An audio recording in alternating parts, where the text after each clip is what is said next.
So folks have been skiing this area since the 1930s. The history of winter recreation at Mount Rose actually begins over a century ago with Dr. James Church. He was a university professor. He taught fine arts and humanities at the University of Nevada, Reno.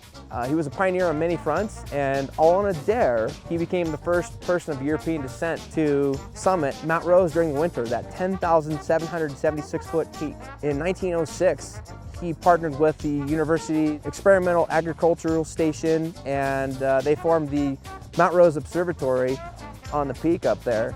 And he actually invented a tool that we still use today called the Mount Rose Sampler. That long metal tube that we've all seen the snow surveyors on the news using to punch down into the snow. That instrument is used to measure the water content in that snow column. Dr. Church perfected the technique that's actually called the Nevada system. That's a worldwide standard for measuring snow. Galena Creek Regional Park actually plays a significant role in the history of winter recreation and skiing in general. In the early 1930s, Washoe County commissioned a few different features. One included a ski hill that included a 30-meter ski jump. There was a warming hut that still exists today. That represents Washoe County's earliest commitment to outdoor recreation year-round. In the early 1950s, an old lift called the Ringer would carry folks to what is now known as the slide side of the Mount Rose Ski Tahoe. Back in those days, it was known as the Old Reno Ski Bowl. You look at the number of ski resorts that were on even the US map back then, and it wasn't very many. So for Reno to have the Reno Ski Bowl, one of the first in Tahoe to really get developed, that was pretty novel. That eventually evolved into the Slide Mountain Ski Resort. That's the same time Mount Rose became Mount Rose Ski Area. It was in 1964. So there were two separate zones. And there was somewhat of a friendly feud.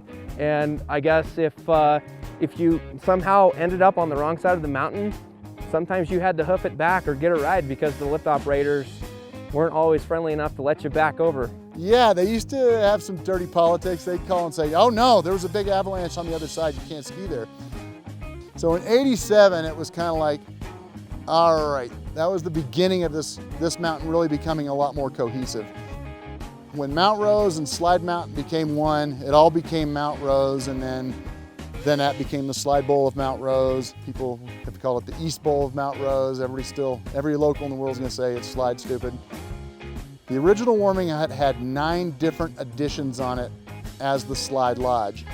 Anybody that was ever in it could always tell, because you go down a hallway and there was the exterior of an old wall that used to be an outside wall, and it was time for us to take it over and really make it a much more modern facility and take advantage of the property even better.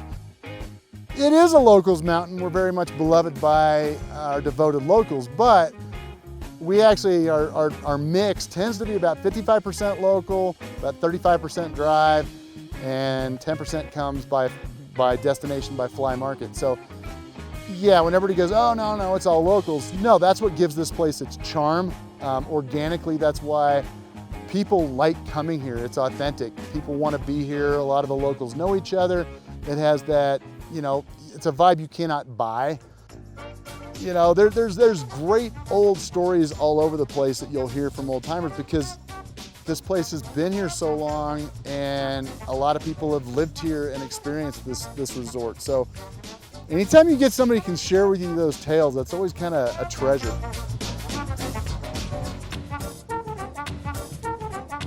Lots of improvements have taken place over the years, but the one constant, it's still a great place to ski.